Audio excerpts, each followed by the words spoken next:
창세기 28장 1절에서 9절 말씀을 교독합니다.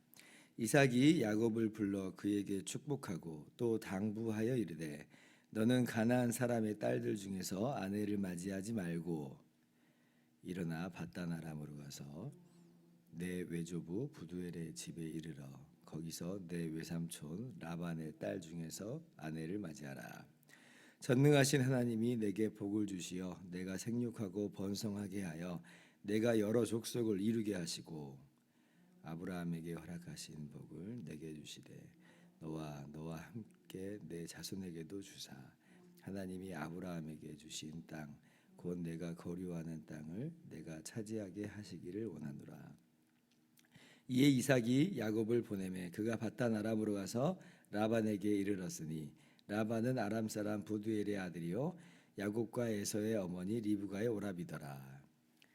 에서가 본즉 이삭이 야곱에게 축복하고 그를 밧단 아람으로 보내어 거기서 아내를 맞이하게 하였고 또 그에게 축복하고 명하기를 너는 가나안 사람의 딸들 중에서 아내를 맞이하지 말라 하였고 또 야곱이 부모의 명을 따라 밧단 아람으로 갔으며 에서가 또 본즉 가나안 사람의 딸들이 그의 아버지 이삭을 기쁘게 하지 못하는지라. 같이요. 이에 에서가 이스마엘에게 가서 그 본초들 외에 아브라함의 아들 이스마엘의 딸이요 느바요의 누인 마할랏을 아내로 맞이하였더라. 아멘. 할렐루야. 하나님의 크신 은혜와 평강이 오늘 또 변함없이 여러분 가운데 가득 넘치기를 주님의 이름으로 축원합니다. 오늘 말씀은 어저께 우리가 함께 주일날 나눴던 말씀의 연장선상입니다. 이삭이 야곱을 지금 밧단 아람으로 지금 보내는 장면인데요. 보내는 이유는 두 가지죠. 하나는 뭐냐면 에서가 야곱을 죽이려고 하기 때문에 그렇습니다. 에서의 속마음을 이제 리브가가 어떻게 알았는지, 리브가가 듣는 가운데서도 아니면은 뭐 다른 사람을 통해서도 들렸는지 모르겠지만 아버지가 곡할 때가 가까웠은즉 내가 내 동생 야곱을 죽이겠다. 이제 에서가 그러잖아요. 그래서 리브가가 그 이야기를 듣고 야곱을 피신시켜야겠다. 안 그러면 야곱이 지금 죽임을 당하겠구나라고 하는 그런 마음 때문에 보내는 것이 그 한 가지요. 그런데 이제 그런 이유로 보낸다고 하는 것이 명분이 이제 뚜렷하지가 않잖아요. 그래서 표면적인 명분으로서 두 번째 이유가 나오는데 그 뭐냐면 이제 야곱이 밧단 아람으로 가서 결혼 배우자를 지금 구해야 된다라고 하는 이 두 번째 이유입니다. 제가 얼마 전 새벽기도 때도 말씀드렸던 것처럼 지금 이때 야곱의 나이가 결코 어린 나이가 아니라고 그랬죠. 계산을 쭉 해보면 70세 정도 되는 장년의 나이. 그 당시는 또 족장들이 오래 살았으니까요. 장년에서 약간 더 되는 그런 나이예요. 그러니까 70이 다 되도록 결혼을 못했다고 하는 것은 이게 지금 왜 그럴까? 어떤 일이 있었던 것일까라고 좀 우리가 좀 궁금한데 거기에 대해서는 성경이 뭐 말해주질 않으니까 아무튼 야곱은 지금 70세가 되도록 결혼을 못했구나. 그러니까 당연히 이제 결혼 상대를 구해야 되겠잖아요. 그래서 이제 배우자를 구하게 하는 건데 이제 가나안 사람의 딸들 중에서 마치 그때 그 이삭의 배우자를 구할 때도 마찬가지잖아요. 가나안 사람의 딸들 중에서 배우자를 찾는 것이 아니라 지금 내 고향, 내 족속에게로 가서 거기서 배우자를 구해오도록 한 것처럼 똑같이 지금 이삭이 야곱을 불러서 바로 그것을 이야기하는 거예요. 가나안 사람의 딸들 중에서 배우자를 구하지 말라. 이제 그러니까 사실 에서 입장에서는 지금 이 말과 또 이 상황이 어떻게 보면 좀 충격으로 다가올 수 있겠어요. 이삭이 지금 가나안 사람의 딸 중에서 아내를 구하지 말라고 하는데 자기는 지금 어때요? 헷족속, 그러니까 가나안 주민의 딸들하고 결혼했잖아요. 그것도 2명하고. 그러니까 그 이제 에서의 배우자들이 이삭과 리브가의 근심이 되었더라라고 했던 것을 우리가 어저께도 잠깐 이야기했는데 이제 그러니까 에서의 입장에서는 그게 좀 충격으로 다가왔을 것입니다. 그러니까 이제 또 에서가 이 장면을 또 보고 나서 아내를 한 명 더 구하죠. 그래도 이제 자기 친족 중에서 구하겠다고 구한 것이 이스마엘에게로 가서 이제 배우자를 또 구하게 됩니다. 이미 아내가 있는데 또 배우자를 구하는 것도 잘못이요. 그리고 사실 이스마엘 자체는 그래도 신앙인의 모습을 면모를 갖고 있다고 볼 수 있지만 이제 이스마엘의 자손들은 언약 자손의 계보에서 분리되어 있는 이제 그런 자손인데 에서는 그것도 모르고 또 이제 이스마엘의 이 딸 중에서 이렇게 아내를 구한다는 것은 사실 에서는 이제 언약의 자손에서 분리되는구나라고 하는 것을 우리가 여기에서도 잠깐 깨달아 알 수가 있습니다. 그래서 이제 이삭이 야곱을 보내면서 축복을 하는 거예요. 그 말씀이 3절과 4절 말씀입니다. 전능하신 하나님이 내게 복을 주시어 내가 생육하고 번성하게 하여 내가 여러 족속을 이루게 하시고 아브라함에게 허락하신 복을 내게 주시되 너와 함께한 내 자손에게도 주사 하나님이 아브라함에게 주신 땅 곧 내가 거류하는 땅을 내가 차지하게 하시기를 원하노라 이렇게 축복을 해요.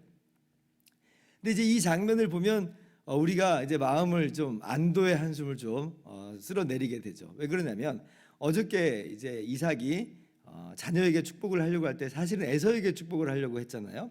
근데 에서에게 축복하려고 하는 그 축복을 이삭이 마치 에서인 것처럼 속여가지고 아버지에게로 들어가서 그 축복을 받았습니다.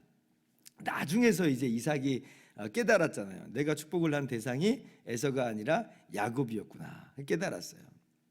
그런데 그러면 지금 이제 그렇게 아버지를 속이고 또 아버지는 속임을 당하는 어떻게 보면 부자간의 금이 가고 부자간의 관계가 뭔가 틀어질 수 있을 그런 상황일 텐데 그런데 이제 28장에 지금 이삭이 야곱에게 그렇게 야곱을 바다나아람으로 보내면서 근데 내가 너한테 할 말이 있다. 지난번에 하면서 너가 나를 어떻게 그렇게 대할 수 있느냐? 네가 어떻게 나를 속일 수 있느냐? 라고 하면서 이삭이 아쉬움을 토로하고 그러면서 그거 뭐 취소다. 그거 아니다.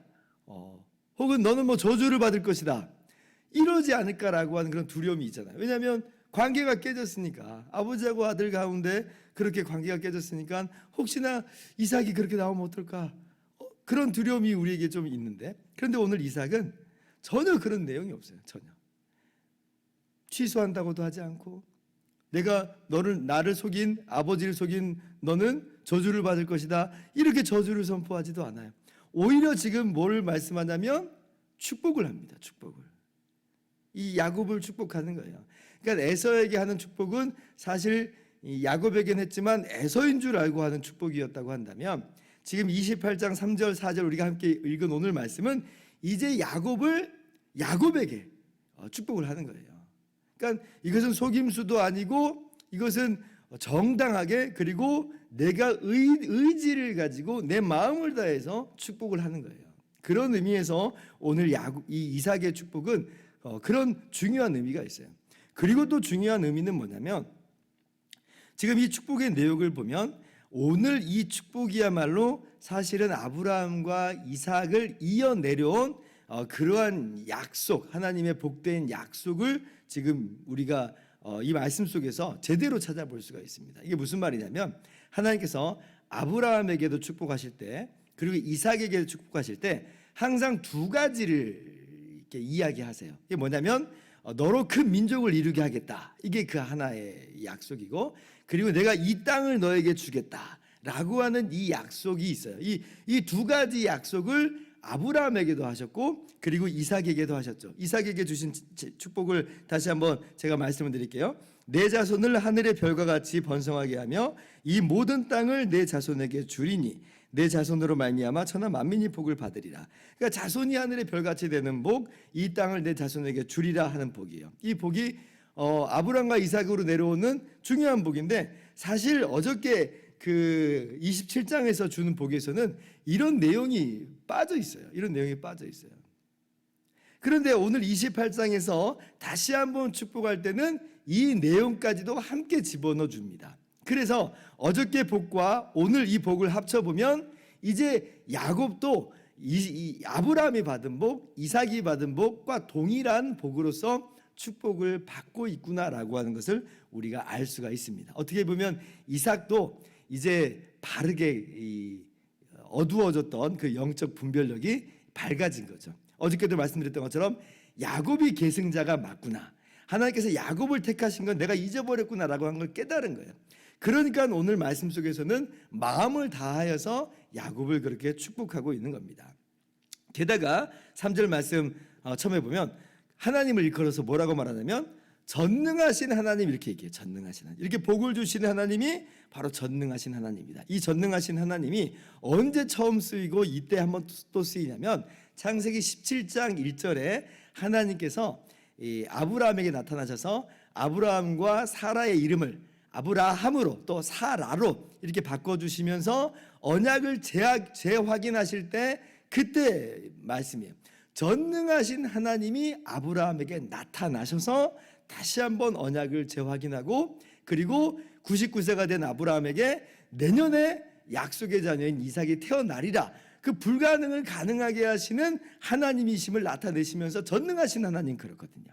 자, 그러면 지금 밧단 아람으로 보내는 야곱을 향해서 지금 이삭이 다시 한번 어떤 하나님으로 지금 말씀하고 있냐면 전능하신 하나님, 이렇게 이야기하고 있어요. 지금 밧단 아람으로 가는 이 길이 사실은 어떻게 보면 기약 없는 길이라고 하는 것을 이삭도 알고 있을지 모르겠어요. 아내를 구하러 오라고 했지만 사실은 에서를 피하여서 가는 길이라고 하는 것을 리브가는 물론이요, 어쩌면 이삭도 그 마음 가운데 조금은 불안해하면서 지금 있을 수 있겠어요. 왜냐하면 지금 속임당한 것이 에서인 줄을 뻔히 알고 있거든요. 에서가 어떤 사람인지는 이삭도 알 거거든요. 에서는 힘이 있으니까, 강하니까. 그 에서를 피해서 가는 그 길이 얼마나 험한 길인가. 지금 사람들 딸려 보내는 것도 아니고 공식 사절로 보내는 것도 아니고 딸랑 야곱 하나 보내는 거예요. 외로운 길이에요. 쓸쓸한 길이에요. 그러나 야곱아, 전능하신 하나님이 너에게 복을 주셨다. 그러니까 두려워할 필요가 없다는 거예요. 염려할 필요가 없다는 거예요. 마음 가운데는 정말 기약 없는 길 같은 그런 두려움과 답답함이 있지만, 그러나 전능하신 하나님이 함께 하시니, 복을 주시니 걱정할 것 없다. 우리 인생도 마찬가지입니다.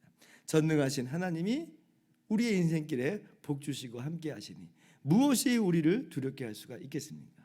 전능하신 하나님이 우리 하나님인데, 그러므로 오늘도 우리가 전능하신 하나님의 손길을 힘입어서 그렇게 복된 삶을 살아가는 저와 여러분들 되기를 주님의 이름으로 축원합니다. 기도하겠습니다.